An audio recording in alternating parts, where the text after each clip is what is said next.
जालना शहरातील बसस्टँड रोडवरील वैष्णवी लॉज व मोक्ष लॉजवर छापा, 7 आरोपी जेरबंद, 13 महिलांची सुटका।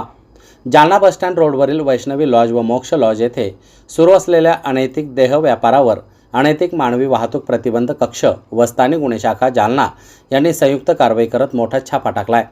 शुक्रवार दिनांक 20 फेब्रुवारी 2026 रोजी सायंकाळी 7 वाजता मिळालेल्या माहितीनुसार या कारवाईमध्ये 7 पुरुष आरोपींना जेरबंद करण्यात आले असून 13 पीडित महिलांची सुटका करण्यात आली।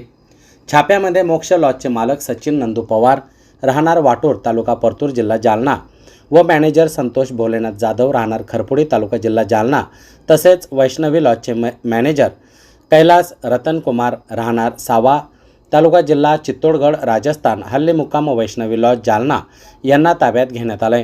याशिवाय वैष्णवी लॉजमधील 4 ग्राहक आरोपींनाही पोलिसांनी पकडले। कारवाई दरम्यान एकूण 13 पीडित महिलांची सुटका करण्यात आली। यामध्ये पश्चिम बंगाल येथील 6, आसाम येथील 3 आणि छत्रपती संभाजीनगर येथील 4 महिलांचा समावेश आहे।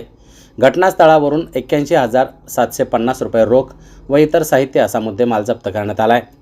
या प्रकरणी सदर बाजार पोलीस ठाण्यामध्ये महिलांच्या अनैतिक व्यापारास प्रतिबंध अधिनियम 1956 अंतर्गत कलम 3, 4, 5, 6 प्रमाणे गुन्हा दाखल करण्याची प्रक्रिया सुरू होती। प्रभारी अधिकारी पोलीस उपनिरीक्षक गणेश शिंदे यांनी दिलेल्या तक्रारीवरून पुढील कारवाई आणि तपास सुरू आहे।